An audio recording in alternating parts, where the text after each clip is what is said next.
doing a special series of shows. Our theme is really from a line that I read a long time ago from Thomas Jefferson to his nephew Peter Carr. He said, "Question with boldness even the very existence of God, for if there be a God, he must surely rather honest questions over blindfolded fear." I don't know how many answers I'll give you this week, but I will raise many questions. And so far, we haven't had, and the silence is deafening. Oh, sure, they're tearing me apart, but none of the facts. Write what you learn on this show down. Write these questions down and demand answers. Because it's not my America that we're talking about here, it's all of ours. Left, right, Democrat, Republican, all of our freedom of speech is on the ropes. And questioning your government is not only important, it is, in a democratic republic, which I think we still have, it is required of you. Freedom of speech is under attack. Tomorrow night, I'm going to show you the thugs and the army that is being built right under our noses. Now, joining me on the phone is radio talk show host, Mr. Rush Limbaugh. Rush. Glenn Beck, how are you, sir? Very good, sir. I want to play something for you. I don't know if you just saw it, but I want to play it again. This is the new diversity officer for the FCC, a newly created position. This is what he said at a speech or talk he was given about Chavez, Venezuela, and how the media work down there. Watch this. In Venezuela, Chavez really had an incredible revolution, democratic revolution, to begin to put in place things that were going to have an impact on the people of Venezuela. The property owners and the folks who were then controlling the media in Venezuela rebelled, worked, frankly, with folks here in the U.S. government, worked to oust him, but he came back in another revolution, and then Chavez began to take very seriously media in this country. Rush, I find that breathtaking. I find the whole administration breathtaking, Glenn. I mean, you're doing a great job this whole week. I saw Sarah Palin even tweeted about what you're doing, urging people to watch. This whole administration is as radical and far left as any that the country has ever had. And what they're trying to do here to communications is simply stifle dissenting voices. They're trying to wipe out any opposition. If you look at Barack Obama and his track record as a politician, it is to clear the playing field. He doesn't even like debating his opponents. He just wants to get rid of them. And this diversity czar comes from a fringe, radical, Saul Alinsky type of background. And the things that he's talking about doing, and I watched your show for the first half hour today, the things that he's talking about doing to shut down radio are simply un-American. It's not to say that it's not constitutional. It's simply un-American. And make no bones about it, folks.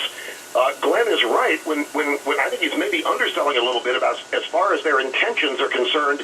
The stimulus plan, Glenn, look at what they're doing to the U.S. economy. Anybody with a sense of economic literacy would know this is not how you create jobs. You do not rebuild the private sector. This is being done on purpose.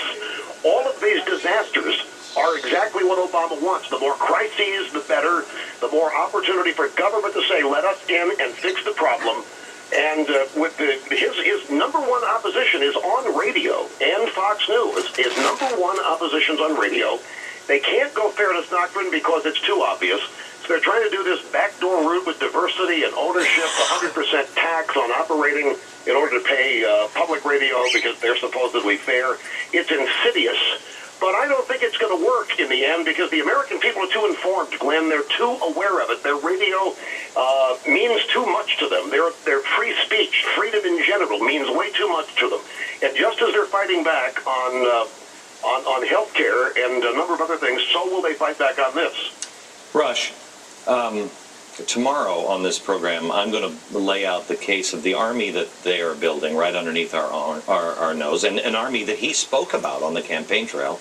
And if you watch what can only be called the organization's or the administration's organ, anything involved with GE or NBC, you've got now Jeffrey Immelt on the board of the Federal Reserve. You have him in the Oval Office consulting not only on healthcare but the financial situation, and they are an organ. If you watch MSNBC, I contend that you will see the future because they are laying the ground for a horrible event that will be, is what they're laying the ground for. Anything from the right, there's some awful event, and I fear this government, this administration, has so much framework already prepared that they will seize power overnight before anybody even gives it a second thought. Well, I think because of what you're doing with your television show, your radio show, what we're all doing here, I don't think they're going to be able to seize it overnight without anybody knowing about it. And you talk about the organized groups that they've got. Let's look at the healthcare situation, what's happening right now. The genuine passion, the real passion is in individual Americans' hearts and minds. Individuals are showing up. They may be going to the web to find out where these town halls are, but they're showing up because individually they don't want any part of this. The Obama army has to be bought and paid for. The Obama army has to be given marching order. The Obama army is not showing up with any passion for Obama's issue, which is health care. They're showing up because they've been instructed to by bosses. Now, this army that you're going to reveal tomorrow is probably going to be much the same way. And I'm going to tell you something, Glenn.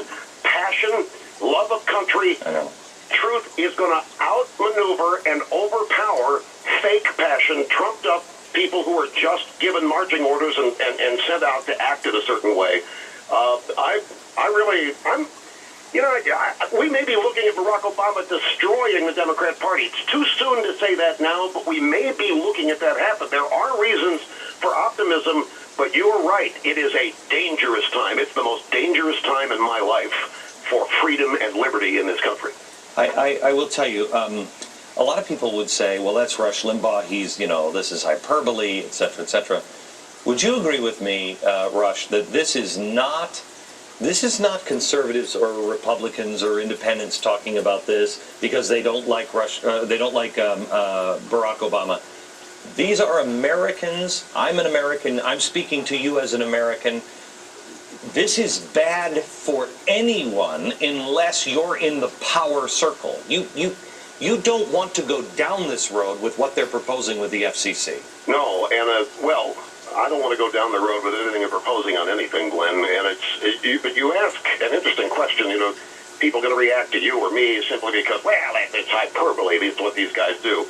My first hour yesterday was chronicling how this man is systematically dismantling our ability to gather intelligence to protect ourselves against an attack. He is purposely using his attorney general to make the United States the villain of the world. And I'm going to tell you, folks, from the bottom of my heart, I am uncomfortable thinking and saying these things about a man who's been elected president of the United States. It is terribly upsetting and disconcerting, and I wish I didn't think it, and I wish I didn't have to say it. But there's no way to sugarcoat it. This is not politics as usual. This is not left versus right. This is not Republican versus Democrat. This is statism, totalitarianism versus freedom.